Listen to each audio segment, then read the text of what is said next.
Ilmu hitam, si Prias pengantin, kisah Wasis dan Galih.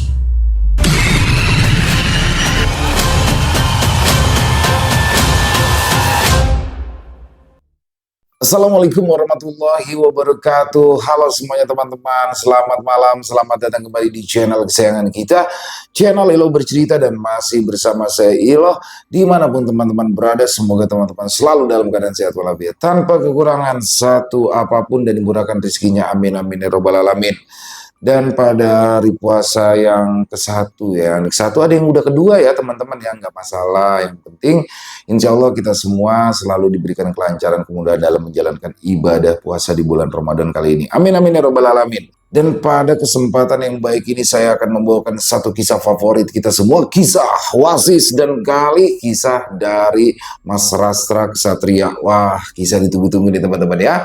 Dan bagaimana juga pada akhirnya, wah keren banget nih, kolaborasi Nirmala dan Mas Rastra Ksatria akhirnya kesampaian juga. Bagaimana Bawor berkolaborasi dengan Wasis dan Galih. Dan semoga nantinya Wasis dan Galih juga bisa membawa Bawor ke dalam kisah Wasis dan Galih ini. Tapi untuk episode kali ini tidak bersama Bawor nih. Di sini Galih yang akan menjadi tokoh utamanya. Oke, sebelum kita masuk ke dalam kisahnya, buat teman-teman yang mungkin belum subscribe channel Ilo Bercerita, yuk bisa diklik dulu tombol subscribe. Jangan lupa lonceng notifikasinya juga dinyalakan agar teman-teman selalu mendapatkan notifikasi dari konten-konten yang akan kami upload selanjutnya. Untuk channel Ilo Bercerita, kami upload setiap hari teman-teman, setiap malam jam 9 malam waktu Indonesia bagian Barat.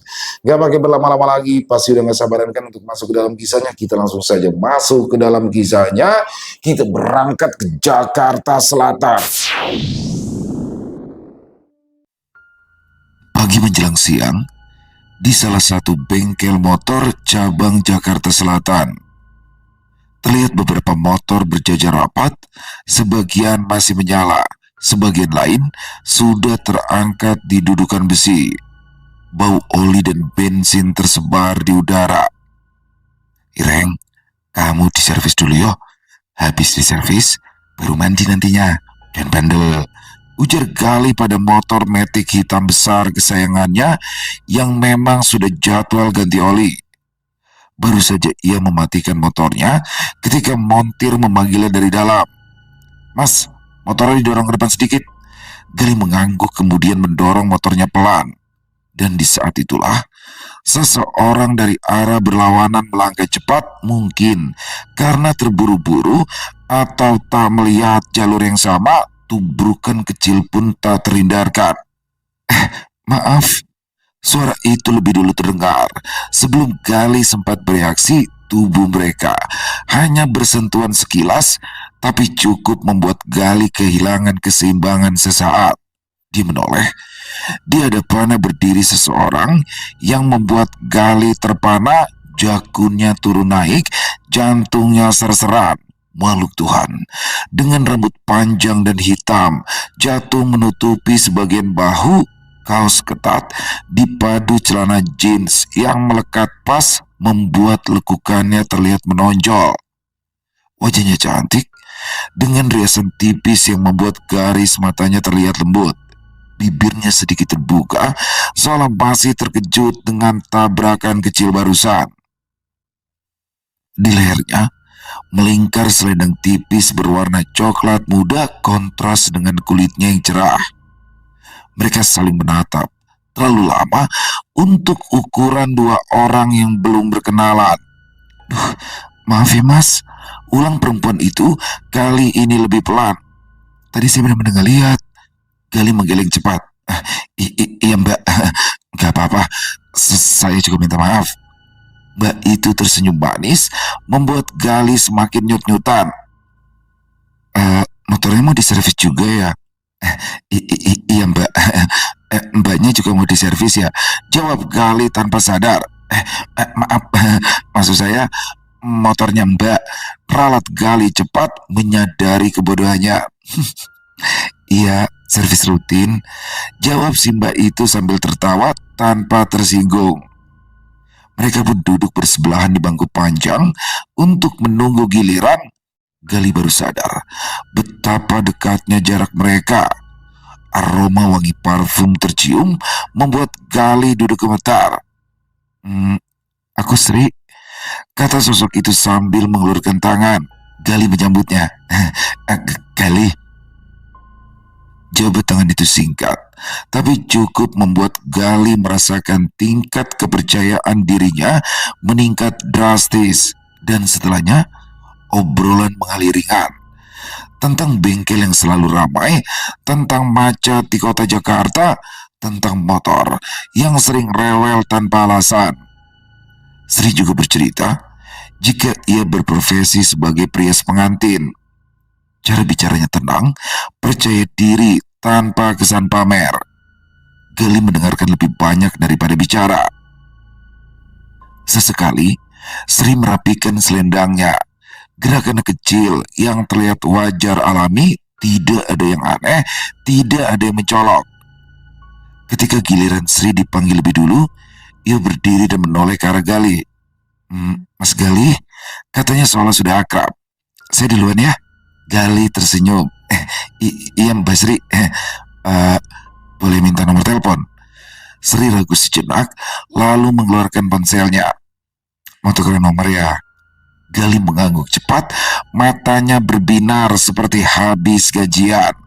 Beberapa detik kemudian, nama Sri tersimpan di dalam ponselnya. Sri melangkah pergi ke area servis. Gali pun kembali duduk di bangku.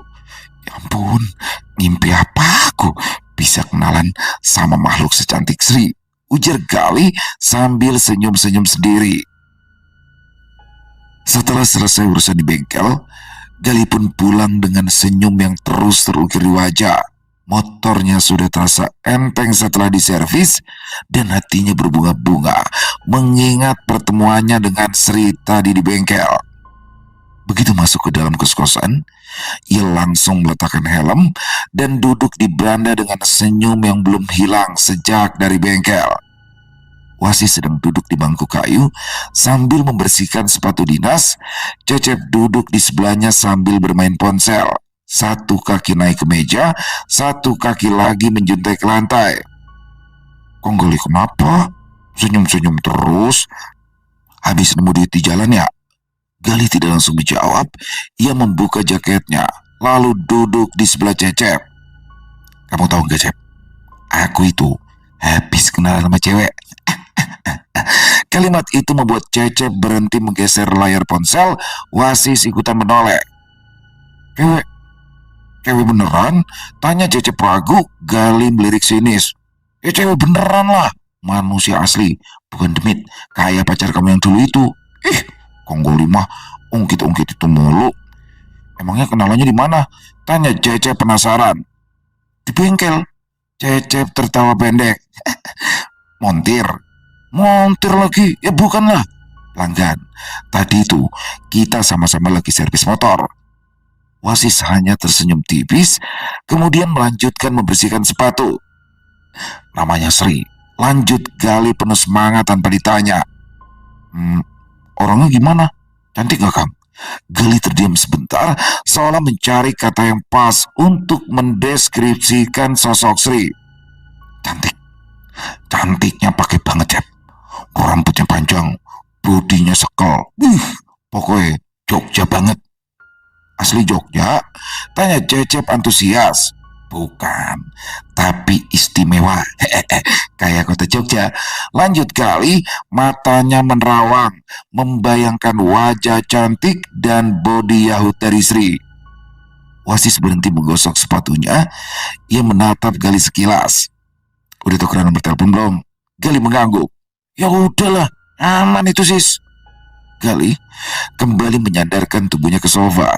Kepalanya sedikit menengadah, matanya menatap langit-langit. Senyum yang lebih mirip cengiran itu terus terpampang sepanjang hari.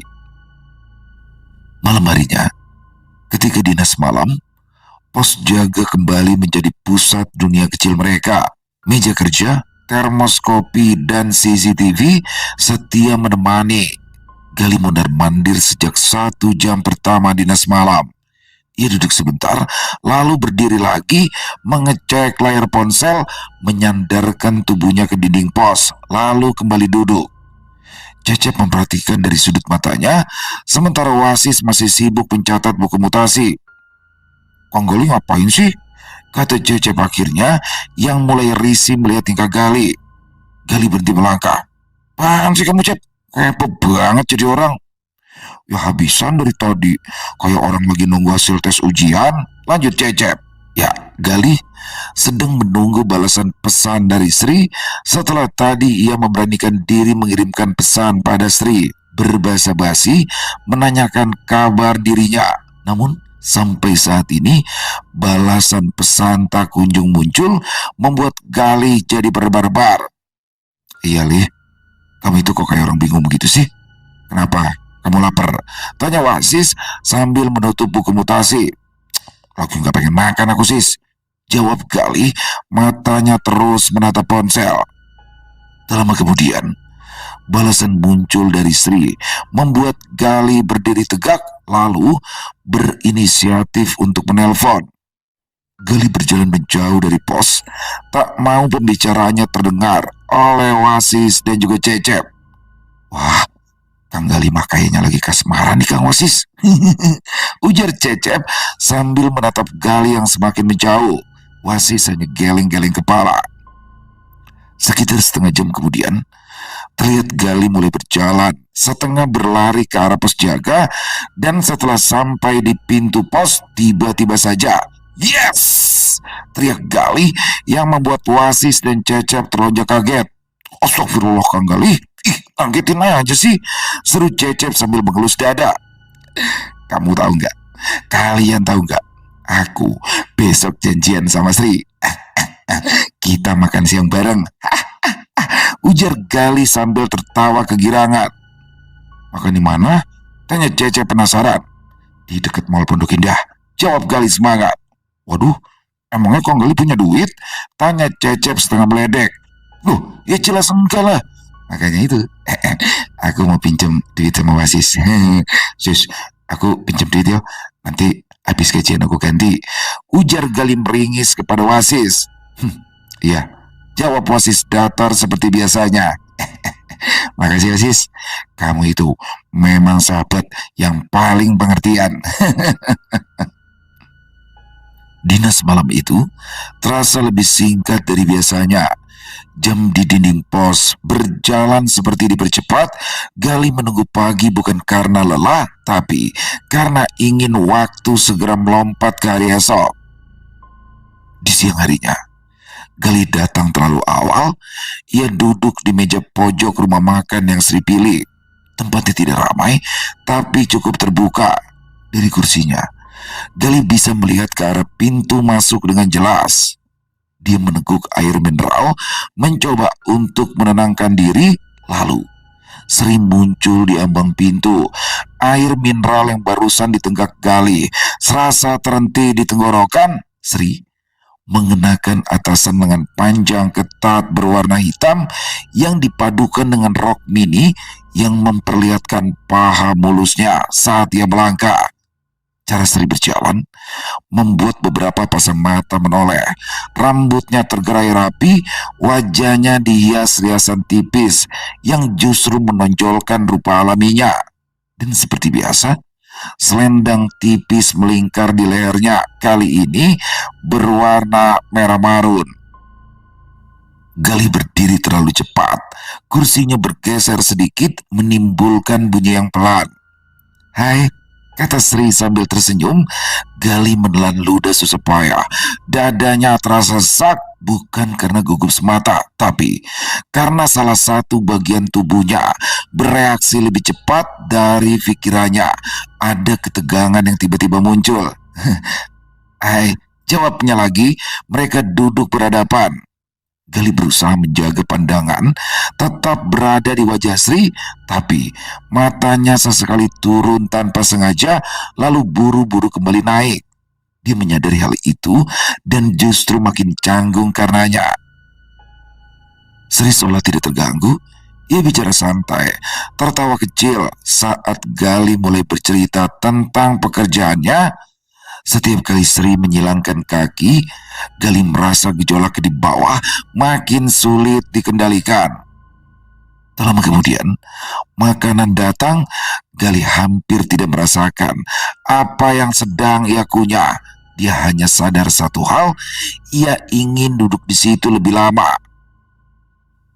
Setelah piring hampir kosong, Gali menarik nafas panjang. Tangannya sedikit gemetar ketika ia meletakkannya di atas meja. Sri, aku aduh, aku sebenarnya Sri. Sri menatapnya, tatapannya tenang, lalu mencondongkan tubuhnya ke depan.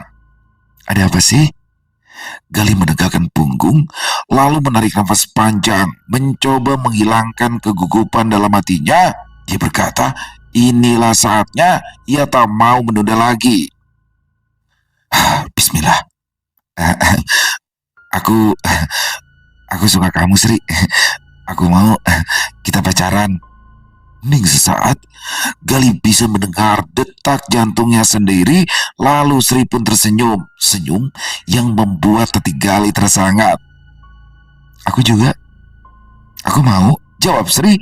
Ketegangan di tubuh Gali tidak langsung hilang, justru berubah bentuk menjadi perasaan penuh, campur aduk antara senang, gugup, dan keinginan yang belum pernah ia rasakan sekuat ini. Beneran kan, Sri? Kamu gak bercanda kan? Tanya Gali dengan hidung kembang kempis. Iya, aku juga mau jadi pacar kamu. Tegas Sri sekali lagi, yang membuat Gali serasa ingin melompat ke girangan, tapi sekuat mungkin ia tahan. Siang itu, Gali masuk ke dalam rumah makan, masih dengan status jomblo, lalu keluar dari rumah makan itu dengan status sebagai kekasih Sri.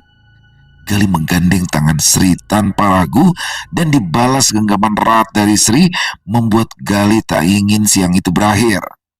Sri dikenal sebagai seorang pria pengantin yang tidak pernah bekerja setengah hati. Salon miliknya berada di Jakarta Selatan, menempati ruko sederhana di pinggir jalan yang tidak terlalu ramai. Dari luar tampak biasa saja, tapi begitu masuk, kesan profesional langsung terasa. Cermin besar terpasang rapi, meja riasnya bersih, peralatan make up tersusun berdasarkan fungsi dan kebutuhan, tidak ada barang yang diletakkan sembarangan. Sri mengerjakan semuanya sendiri, mulai dari konsultasi, penentuan konsep riasan, hingga eksekusi di hari pernikahan. Ia tidak banyak bicara saat bekerja, tapi setiap gerakannya pasti, tangannya cekatan, matanya teliti membaca detail wajah klien. Dia tahu betul bagaimana membuat seseorang terlihat cantik tanpa kehilangan bentuk aslinya.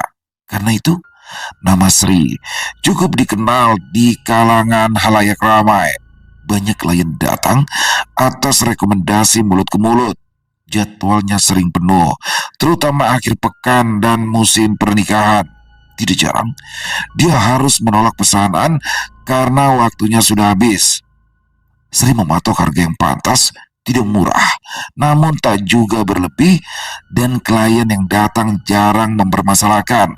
Karena hasil kerjanya konsisten, riasannya rapi, tahan lama, dan sesuai permintaan.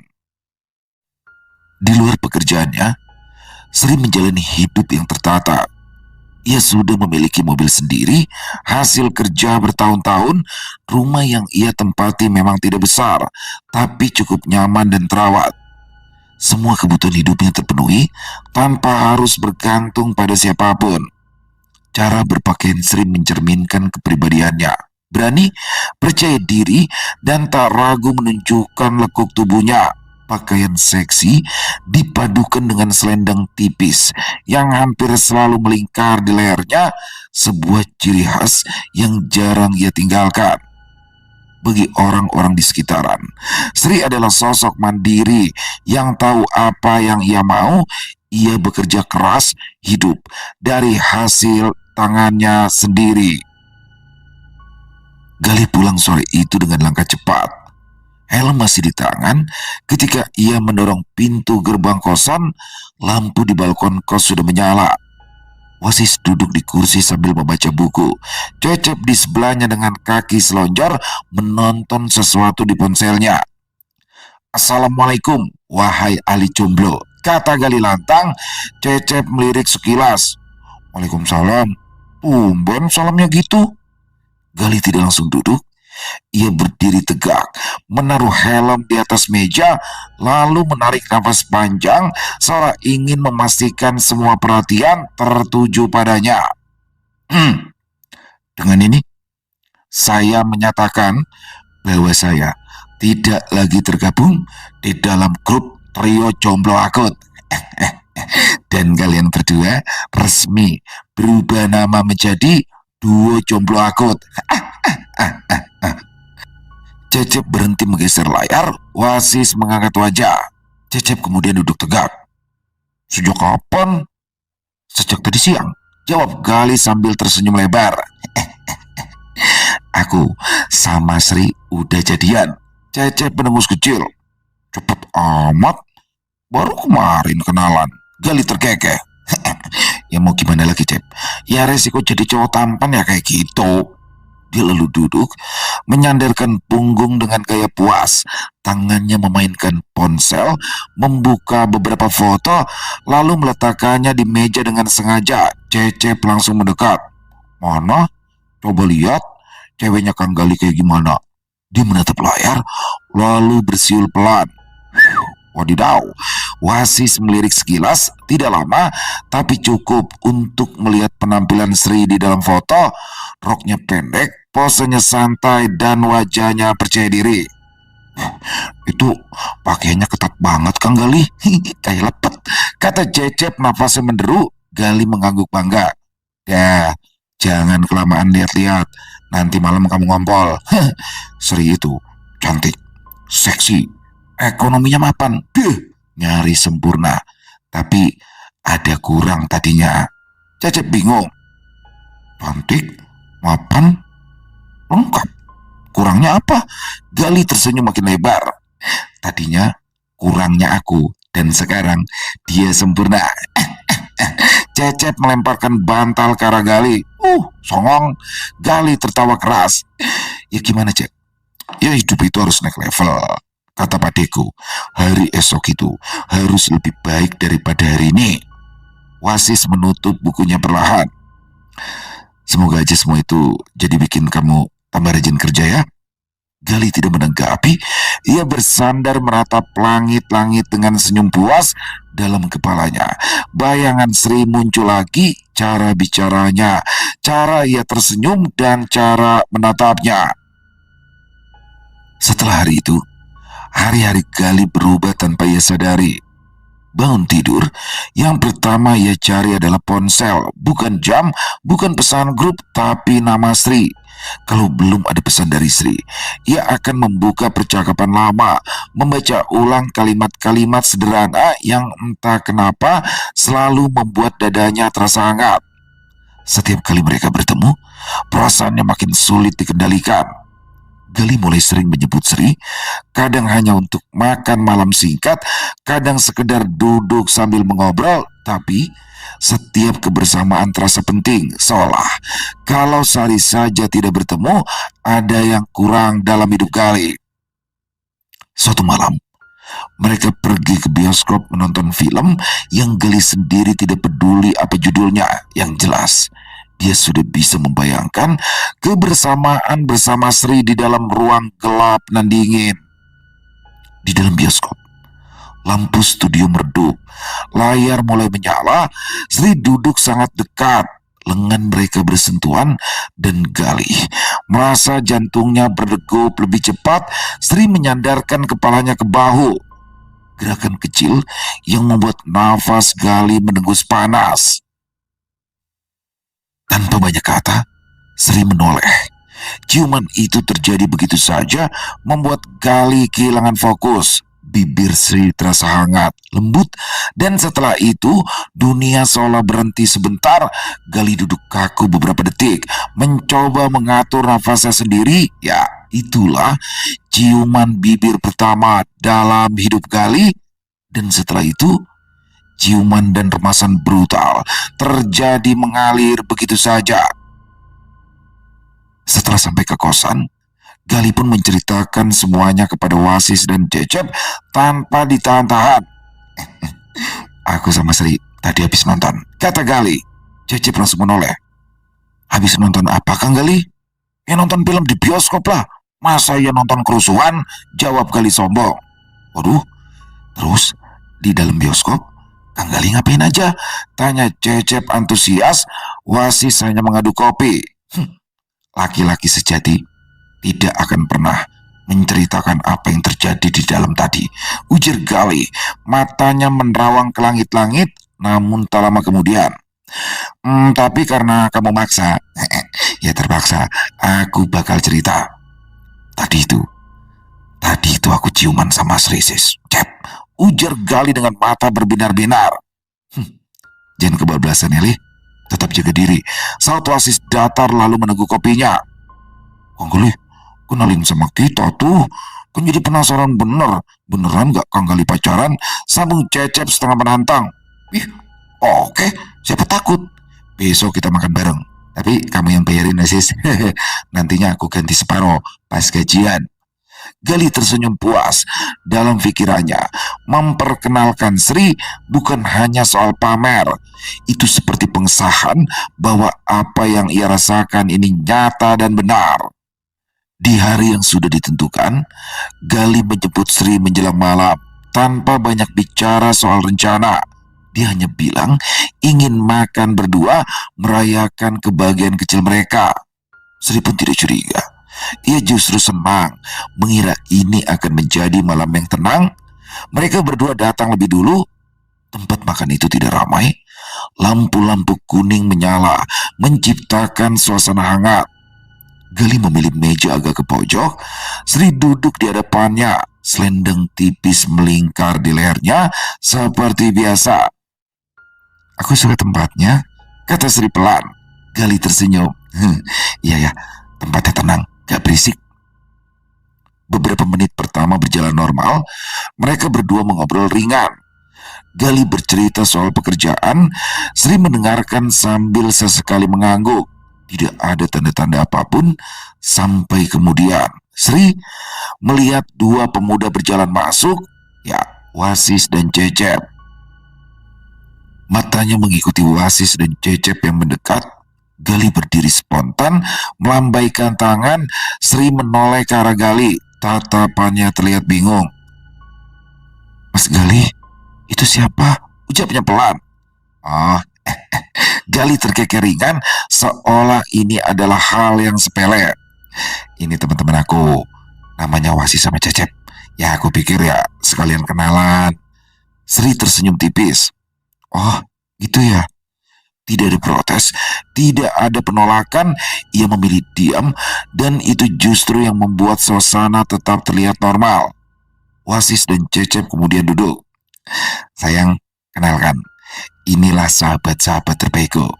Yang ini namanya Wasis, dan yang ini namanya Cecep, ujar Gali memperkenalkan. Nah, sis, Cep, ini Sri, pacarku. Kata Gali bangga. Sri mengangguk sopan. Hai. Suaranya halus, tenang, tidak terdengar gugup, tapi tangannya sedikit merapat ke tubuh, seolah menjaga jarak yang tak terlihat. Mereka pun mulai makan. Sri hampir tidak pernah bicara. Jika bicara seperlunya saja. Ia tertawa saat Cecep melontarkan candaan, tapi tawanya sopan tidak lepas. Wasis diam-diam memperhatikan. Sri selalu menjaga postur duduknya, tidak bersandar, tidak condong ke Gali seperti biasanya. Selendang di lehernya tidak pernah terlepas. Jadi, Mbak Sri ini rias pengantin, kata Cecep berusaha mencairkan suasana. Iya, kecil-kecilan aja, jawab Sri. Nada suaranya datar, tidak pamer, tidak defensif. Wasis menatap wajah Sri lebih lama. Sri pun menyadarinya. Tatapan mereka bertemu sejenak. Sri tidak menghindar, tapi juga tidak menantang. Dia hanya menatap balik, lalu menunduk pelan. Gali tidak merasakan apapun. Ia terlalu sibuk merasa bangga. Sesekali ia menyentuh tangan Sri di bawah meja. Sri membiarkannya, tapi jari-jarinya kaku. Makan malam itu selesai dengan normal dan semuanya tampak biasa saja. Namun saat akan berpisah, Sri hanya berkata singkat, "Lain kali bilang dulu ya." "Iya maaf," jawab Gali kikuk. Sri membalas dengan senyuman. Keesokan harinya, mereka bertiga giliran dinas pagi. Selesai apel serah terima, Gali minta izin sebentar dengan alasan ingin mengantar Sri ke rumah pelanggan rias. Di sini sebenarnya Wasis dan Cecep sudah melihat perubahan kinerja Gali yang semakin menurun, tapi sebagai sahabat, mereka sengaja membiarkan hal itu dulu dan mencoba mencari waktu yang tepat untuk menegur Gali. "Kang Wasis," tanya Cecep memulai perbincangan. Wasis yang sedang menuang air untuk membuat kopi menoleh. "Kenapa?" Cecep menggaruk tengkuk. "Kang Wasis, kemarin itu ngerasa ada yang aneh gak sih sama pacar Kang Gali?" "Aneh? Aneh gimana maksud kamu, Cep?" tanya balik Wasis. Ya Cecep mah ngerasa aneh aja sama Basri kemarin, Kang." "Kamu mikir apa?" tanya Wasis pelan yang membuat Cecep mendekatkan posisi duduknya ke arah Wasis. Cecep ragu sepersekian detik, lalu ia berkata, "Cecep mah curiga. Jangan-jangan Basri itu kuyang." Kata-kata itu meluncur begitu saja dari bibir Cecep yang tipis. Dia menatap Wasis, berharap ada reaksi kaget atau penasaran, tapi Wasis hanya mengaduk kopinya perlahan. "Kamu itu ada-ada aja, Cep. Masa iya Sri kamu pikir kuyang?" ujar Wasis menahan tawa. "Kang Wasis mah gak ngerti. Cecep itu pernah nonton di YouTube. Kalau kuyang itu mah selalu pakai selendang. Itu buat nutupin lehernya. Soalnya katanya itu ada bekas luka di lehernya. Kuyang itu, Kang, kalau lagi beraksi teh lehernya nyoplok, kepalanya terus terbang. Ih, ngeri banget," ujar Cecep berbisik, takut terdengar orang lain. Padahal di dalam pos itu hanya ada mereka berdua. "Terus Kang, Basri itu katanya kaya kan? Sama itu Kang, cantiknya kebangetan. Nah, kata orang-orang, kuyang itu cantiknya abadi." Lanjut Cecep mencoba meyakinkan Wasis. Wasis mengangkat cangkir kopinya, menyesap sedikit, wajahnya tenang. "Kamu itu, Cep, jangan kebanyakan nonton cerita aneh," katanya akhirnya. "Ih, ini mah bukan nonton, Kang, tapi insting," bantah Cecep kekeh dengan pendapatnya. "Cecep, kita tuh jangan sampai nuduh sembarangan. Nanti jatuhnya fitnah. Sementara ini Gali lagi senang. Kalau sampai kita salah ucap, yang ada ujungnya ribut." Cecep mengangguk, meski wajahnya masih menyimpan rasa tidak puas. "Ya sih Kang, cuma kan Cecep ngerasa ada yang gak beres aja." "Udah, lebih baik kamu patroli dulu sana. Sudah jam berapa ini?" ujar Wasis yang dibalas sikap hormat dari Cecep. Dinas pagi hari itu berlalu begitu saja. Setelah makan malam, mereka memilih beristirahat setelah seharian bekerja. Di dalam kamar, Gali duduk bersandar di tembok, ponsel di tangan, senyum tak lepas dari wajahnya. Sesekali ia terlihat mengetik, sesekali tertawa sendiri. Wasis duduk di kasur sebelahnya bersiap untuk istirahat. "Kamu senang banget ya akhir-akhir ini?" ucap Wasis akhirnya. Gali tersenyum lebar. "Ya iyalah sis, kalau kita udah punya pacar itu, hidup itu bakalan beda rasanya. Jadi lebih bersemangat." Wasis diam sebentar, mencoba memilih kata-kata yang tepat. "Lih, kamu itu ngerasa ada yang aneh nggak sama Sri?" Alis Gali langsung tertaut. "Aneh? Aneh gimana?" Wasis menjaga suaranya tetap datar. "Perasaan kamu, pikiran kamu, sejak kamu kenal sama dia, kamu itu berubah.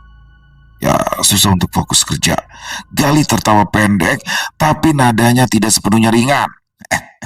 "Sis, itu namanya efek jatuh cinta. Ya wajar lah, namanya juga anak muda." Wasis menatapnya lurus. "Kalau suatu hari ternyata Sri Tidak seperti yang kamu kira. Ah, sis, Gali memotong keras. Aku itu cinta banget sama dia. Nada suara yang meninggi, dadanya naik turun. Gali tahu arah pembicaraan Wasis yang memang memiliki kepekaan yang berbeda. Kamu tahu gak sis? Kalaupun dia pakai susu kek, pakai pelet kek, pakai apa kek, aku rela sis. 1000 kali dipelet sama Sri, aku rela, kata Gali tajam. Sri itu cantik, seksi budinya, mapan ekonominya. Kurang apa lagi sis? Wasis hanya tersenyum mendengar ucapan sahabatnya itu, lalu menepuk pundak Gali dan mengajaknya beristirahat. Malam semakin larut ketika kamar kos itu benar-benar sunyi. Gali sudah tertidur dengan ponsel masih di atas dada, wajahnya lelah dan gelisah, nafasnya tidak teratur seperti orang yang bermimpi buruk. Wasis duduk bersila di sebelah. Lampu dipadamkan, hanya cahaya tipis dari luar jendela yang menyelirat masuk. Ia memejamkan mata, kedua telapak tangan terbuka di atas lutut. Dia ingin meraga sukma. Sebenarnya, Wasis tidak ingin melakukan ini semua, tapi ucapan Gali sore tadi masih terngiang. 1000 kali dipelet, aku juga mau. Wasis menarik nafas dalam. Perlahan ia menurunkan kesadarannya, tubuhnya tetap di tempat, tapi rasanya seperti ditarik mundur menjauh dari raga. Dalam satu tarikan nafas, dia masuk ke dalam gelap. Lalu ruangan itu terbuka, Wasis berdiri di sebuah tempat yang asing. Langit kelabu tanpa mentari, tanahnya seperti abu di kejauhan. Dia merasakan satu jejak yang kuat. Ia mulai mengikuti jejak itu. Di sebuah ruang samar, dia melihat bayangan cantik, rapi berdiri di depan cermin, tapi bayangan itu bukanlah bayangan Sri yang utuh, hanya lapisan luarnya. Di baliknya, sesuatu bergerak, sesosok makhluk kecil berkulit gelap mengkilap dengan mata cekung dan senyum yang terlalu lebar, duduk bertengger. Di bahu bayangan itu, kukunya menancap seolah menyatu. Susuk, gumam Wasis. Makhluk itu menoleh, senyumnya melebar. Jangan ikut campur. Suara itu bergema tipis tapi menusuk. Pergi. Wasis melangkah maju. Lepaskan dia. Tawa itu terdengar. Ruang di sekeliling bergetar. Makhluk itu meloncat turun. Tubuhnya mulai membesar. Wajahnya berubah. Tak sepenuhnya manusia, tak sepenuhnya jin. Dia memberi makan, dan kami hanya bekerja. Desis makhluk itu. Wasis tak menjawab. Cahaya tipis kemasan mulai merambat dari dadanya, mengalir ke kedua tangan. Udara di sekeliling menekan. Makhluk itu berinisiatif menyerang lebih dulu. Bayangannya melesat cepat, mencoba menembus pertahanan Wasis. Tapi Wasis segera menghantamkan telapak tangannya ke tanah. Cahaya emas meledak, memaksa makhluk itu terpental. Jeritan menggema. Makhluk itu mencoba kembali. Kali ini lebih buas. Wasis melangkah maju. Satu pukulan penuh tenaga menghantam tepat ke pusat bayangan itu. Cahaya emas menembus, membakar dari dalam. Makhluk itu meraung. Ini bukan urusanmu, teriaknya. Kalau ini menyangkut hidup sahabatku, maka aku tidak akan tinggal diam. Kalau kau mau selamat, lepaskan dia, jawab Wasis dingin. Ia segera merapal mantra aji, bersiap untuk melepaskan pukulan pamungkas. Tangan Wasis dari telapak hingga sebatas siku memancarkan cahaya kuning menyilaukan mata. Matanya menatap makhluk di depannya dengan tatapan tajam. Dengan diawali hentakan keras, Wasis melepaskan pukulan sinar emas. Cahaya kuning melesat menyilaukan mata, menebarkan cahaya panas. Makhluk itu terkejut, tak sempat menghindar. Kemudian buar, makhluk itu meraung, kemudian hancur menjadi gumpalan asap hitam berbau busuk. Wasis menarik nafas lega, lalu segera kembali ke raganya. Wasis membuka mata, kemudian menoleh ke sebelah. Gali masih tertidur. Keringat terlihat di dahinya. Ia bergumam pelan, lalu kembali tenang. Wasis menatap Gali lama. Susuk itu sudah hancur. Tinggal lihat bagaimana besok reaksi dari pemiliknya. Sementara itu di tempat lain, Sri terbangun dengan nafas tersendat. Dadanya terasa sesak, seperti ada beban berat yang tiba-tiba dilepaskan, lalu digantikan kehampaan. Keringat dingin membasahi tengkuknya. Ia duduk di tepi ranjang, mencoba menenangkan diri, tapi dunia di sekelilingnya berputar. Tangannya gemetar. Saat menyentuh kulit wajahnya, ada rasa panas lalu dingin bergantian. Cermin di kamar memantulkan wajahnya yang pucat, cantik, tapi kehilangan kilau yang selama ini menempel begitu alami. Ada apa ini? Gumun meliri. Dan tiba-tiba nalurinya mengatakan jika ikatan itu sudah putus, sesuatu yang selama ini menempel, menguatkan, menjaga, hilang begitu saja. Ruang di dalam dirinya mendadak kosong, dan tiba-tiba saja pikirannya mengarah ke satu orang, Wasis. Ya, dari pertama kali Sri bertemu dengan Wasis, ada aura berbeda dari pemuda itu, aura yang akan membawa kehancuran untuk segala yang ia miliki. Pemuda itu, aku harus membuat perhitungan dengannya, ujar Sri menahan amarah. Pagi menjelang siang, Wasis, Gali, dan Cecep sedang duduk santai di balkon kos. Hari ini, mereka dinas malam karena memang jam dinas mereka 12.24. Tak lama kemudian, sebuah mobil berhenti mendadak di depan gerbang kos. Pintu terbuka. Sri turun dengan langkah tergesa, wajahnya tegang, nafasnya cepat.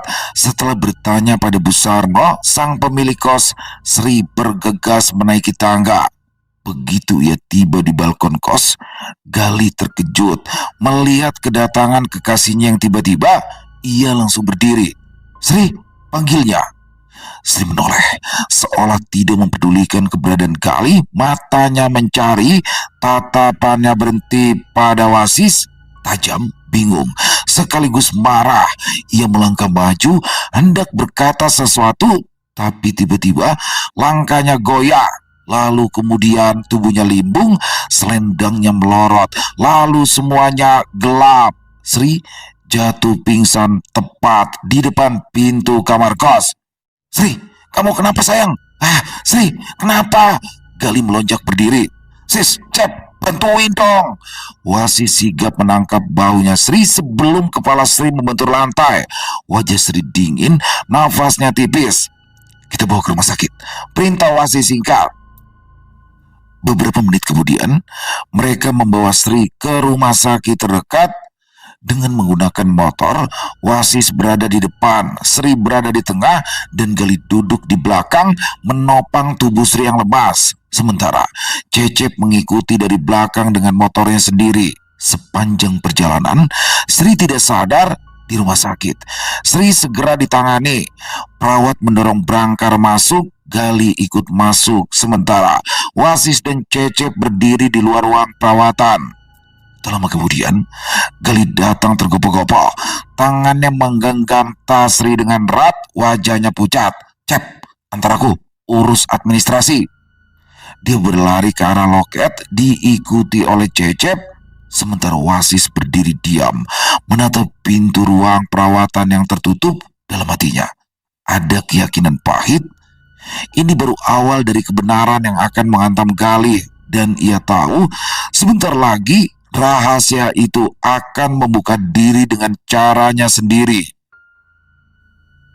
Lorong rumah sakit ramai oleh lalu lalang orang, suara sepatu, panggilan nama pasien, dan gesekan kursi roda bercampur jadi satu. Gali berdiri di depan loket, nafasnya masih belum teratur. Nama pasien? Tanya petugas tanpa menoleh. Gali membuka tas Sri dengan tangan gemetar. Sri, jawab cepat. Sri siapa ya? Dia terdiam. Bisa lihat identitasnya, KTP atau SIM? Tanya petugas itu lagi. Dompet itu dibuka. Di dalamnya terselip rapi beberapa kartu Tangan Gali menarik satu kartu identitas berwarna biru KTP. Gali membaca sekali, lalu sekali lagi keningnya berkerut. Di KTP itu tertulis nama Srianto, jenis kelamin laki-laki. Mas, identitasnya mana mas? Suara petugas itu terdengar lagi. Gali menelan ludah. Ini ini kok gini ya? Katanya bingung. Petugas itu mengelurkan tangan. Tolong KTP-nya mas. Nanti dulu mas. Jawab Gali terbata, lalu mencoba mencari identitas lain. Terlihat ada sebuah SIM, lalu Gali menariknya cepat. Sama. Di situ tertulis nama Srianto, jenis kelamin laki-laki. Cecep yang berdiri agak jauh langsung menyadari perubahan wajah Gali. Kang Gali, kenapa? Cecep mendekat. Gali mengangkat wajahnya, lalu menunjukkan KTP dan juga SIM yang ada di dalam dompet Sri. Cep, ini Sri gak salah bawa dompet kan ya? Masa iya namanya beda sih? Coba lihat, masa iya di sini tulisan namanya Srianto? Hah? Ya kali itu mungkin kakaknya atau Kang Gali, atau bisa aja adiknya. Coba lihat, mukanya kan mirip itu Kang. Jawab Cecep, matanya masih memeriksa KTP itu. Maaf mas, sekali lagi bisa nggak minta identitas pasien, bisa KTP ataupun SIM untuk data administrasi. Tanya petugas di loket itu sekali lagi. Sebentar ya mas, sepertinya ada kesalahan teknis di sini. Ujar Gali yang bergegas pergi menuju ruangan tempat Sri dirawat. Sepanjang perjalanan, di kepala Gali muncul berbagai spekulasi. Gali menggeleng pelan. Gak mungkin ini. Masa iya sih? Gak mungkin, gumamnya. Sesampainya di depan ruang perawatan, Wasis terlihat berdiri menunggu. Sri sudah sadar. Ujar Wasis mengabari kondisi terkini. Baru saja Gali akan masuk, tiba-tiba dari balik pintu ruang perawatan seorang perawat keluar. Keluarga pasien ya? Gali mengangguk. Iya saya sus. Pasien udah sadar. Silakan kalau memang mau bertemu. Ujar perawat itu sambil tersenyum. Sus, permisi deh sus. Saya mau ngobrol sebentar. Ujar Gali menahan suster yang bersiap pergi. Iya mas, ada yang bisa dibantu? Tanya perawat itu ramah. Nganu sus, kondisi pacar saya gimana ya sus? Tanya Gali gugup. Oh, jadi pasien itu pacar mas ya?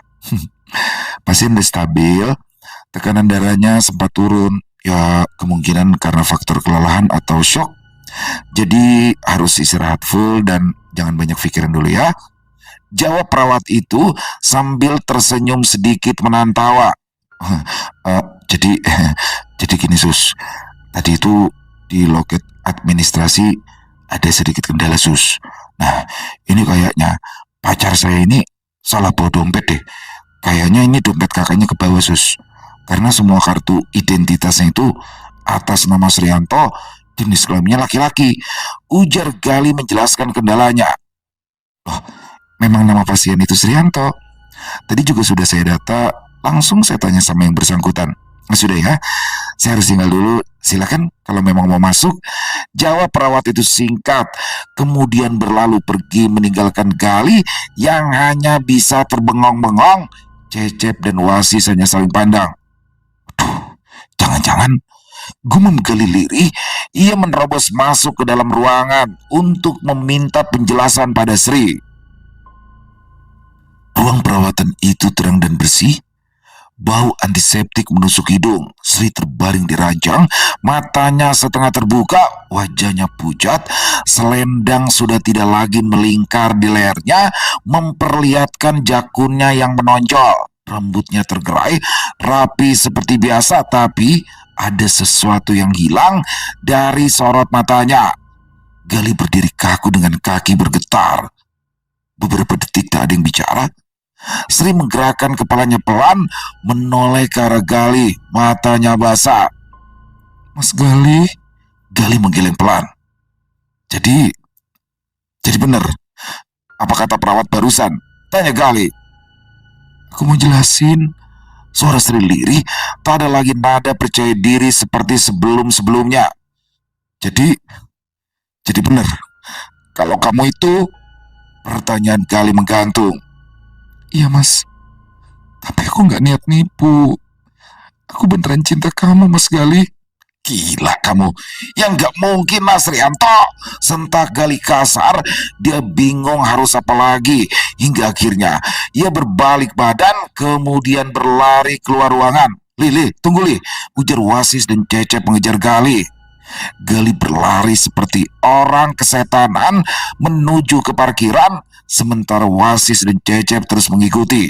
Kejar dan ikuti terus, Cep, ujar Wasis ketika Gali sudah memacu sepeda motornya. Wasis khawatir jika Gali berbuat nekat karena mental yang terguncang ketika baru mengetahui fakta sebenarnya, yang mana ternyata selama ini dia sudah memacari seorang laki-laki bernama Srianto.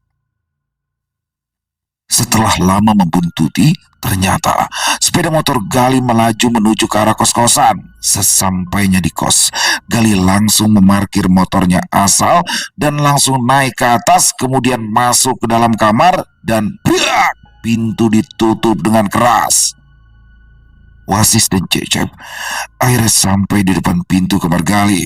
Tok tok tok. Lih, ujar Wasis sambil mengetuk pintu pelan, tapi tak ada jawaban. Tok tok tok. Kang Gali, Cecep ikut mengetuk, tapi sama tak ada jawaban. Wasis dan Cecep saling pandang, kemudian memutuskan membuka pintu. Ceklek. Ternyata pintu tidak terkunci. Terlihat Gali tidur tengkurap sambil memeluk guling. Terdengar isak tangis Gali sampai baunya bergetar. Wasis dan Cecep berjalan menghampiri, lalu duduk di samping Gali. Lih, sebuah Wasis menepuk pundak Gali, tapi tak ada sautan, hanya isak tangis Gali yang justru bertambah kencang. Lih, kamu harus kuat ya, ujar Wasis lagi mencoba menenangkan. Tak lama kemudian, isak tangis Gali tak terdengar lagi. Perlahan Gali bangkit, kemudian duduk menatap Wasis yang tetap tenang seperti biasa, kemudian menatap ke arah Cecep yang terlihat ikut prihatin tapi sekaligus menahan tawa. Sis, aku sudah ternoda sis. Aku udah ciuman sama cowok sis. Aku nggak suci lagi, ratap Gali sambil memeluk Wasis. Sudah Eli, yang lalu biar berlalu ya, jawab Wasis bijak sambil menepuk-nepuk punggung Gali. Diambil hikmahnya aja Kang Gali, saut Cecep sok-sokan menenangkan. Ambil hikmah apa Cep? Pacaran sama Srianto, apa yang bisa diambil hikmahnya? Kamu itu jangan pura-pura prihatin kamu Cep. Kamu puas kan lihat aku kayak gini? Sis, si Cecep ini sis, dari tadi nahan ketawa mulu sis. Cep, Cep, Cep, kamu keluar dulu Cep, perintah Wasis demi menjaga stabilitas yang langsung dipatuhi oleh Cecep. Namun, ketika tiba di ambang pintu, Cecep berhenti, kemudian ia menoleh. Kang Wasis, ujar Cecep. Iya kenapa Cep? Tanya Wasis yang masih di samping Gali. Hati-hati Kang, jangan kelamaan dipeluk sama Kang Gali. Takutnya nanti dicium juga. Celetuk Cecep sambil berlari menuju kamarnya. Waduh kamu Cep, janco, sungut Gali kesal, kemudian melempar bantal. Selesai. Wow, luar biasa. Nih plot twist yang paling goks ya kan yang pernah saya bawakan dari semua kisah, dari ribuan kisah yang sudah pernah saya bawakan. Ini plot twist yang benar-benar saya nggak nyangka teman-teman. Dan waduh, Gali tidak akan pernah lupa nih, pasti akan semuanya. Dan kasihan juga sih, first kiss dia loh, itu ciuman pertama dia, akhirnya dia bersama Srianto. Aduh, benar-benar ini Mas Rasel gila, ini bisa aja ya dapat ide kayak gini. Dan benar-benar dari awal kisah ini nggak ada yang nyangka bahwa pacar Gali, Sri si Prias pengantin itu ternyata adalah laki-laki. Wow. Jadi dia juga di sini bagaimana dia memakai susuk ya teman-teman. Dan ini disadari oleh wasis ketika mereka bertemu dari awal, dan ternyata Sri juga sudah menyadari bahwa ada sesuatu yang berbeda dari sosok wasis. Nah, di sini mungkin teman-teman mikir, Gali kok enggak? Ini kan Gali juga bisa. Ya itu dia sudah dibutakan oleh cinta teman-teman. Jadi ketutup semuanya terus. Bahkan dia pernah mengeluarkan statement 1000 kali dipelet pun dia rela sama Sri yang cantik, mapan dan kaya, ya kan? Betul. Kalau beneran cewek, ya kan? Tapi ternyata bukan. Keren-keren banget. Dan bagaimana wasis berhasil menolong sahabatnya itu, di Maragasuma menghancurkan susuk yang sudah mempengaruhi si Gali, hingga memaksa Sri untuk datang ke kosan menemui wasis. Dan di sini Sri yang sudah kehabisan energi akhirnya tumbang dan pingsan, dan terbukalah semua itu. Waduh, di sini Cecep yang paling puas karena selama ini Gali selalu menjadi orang yang paling ngata-ngatain Cecep pacaran sama Demit, dan sekarang jelas Cecep akan punya counter, ya kan. Keren banget. Terima kasih Mas Rastra Kesatria, ditunggu lagi untuk kisah-kisah wasis selanjutnya, dan tetap konsisten ya Mas Rastra ya. Alhamdulillah nih sudah 3 minggu ini berturut-turut kisah wasis dan Gali bisa muncul di hari Kamis malam Jumat. Semoga kisah barusan bisa menghibur teman-teman semua, para pecinta penikmat horor misteri, lebih khusus lagi kepada para subscriber dari channel Lilo Bercerita. Buat yang suka dengan videonya bisa diklik tombol like, tombol jempolnya, tombol happy juga boleh diklik ya teman-teman ya. Dan bisa dong dibantu di share link videonya ini ke teman-teman yang lain agar juga ikut merasa terhibur. Buat yang punya komentar lain, buat yang punya pendapat lain, ataupun hanya sekedar saling menyapa, silakan bisa menuliskannya di dalam kolom komentar. Insya Allah kami akan menjawabnya satu persatu.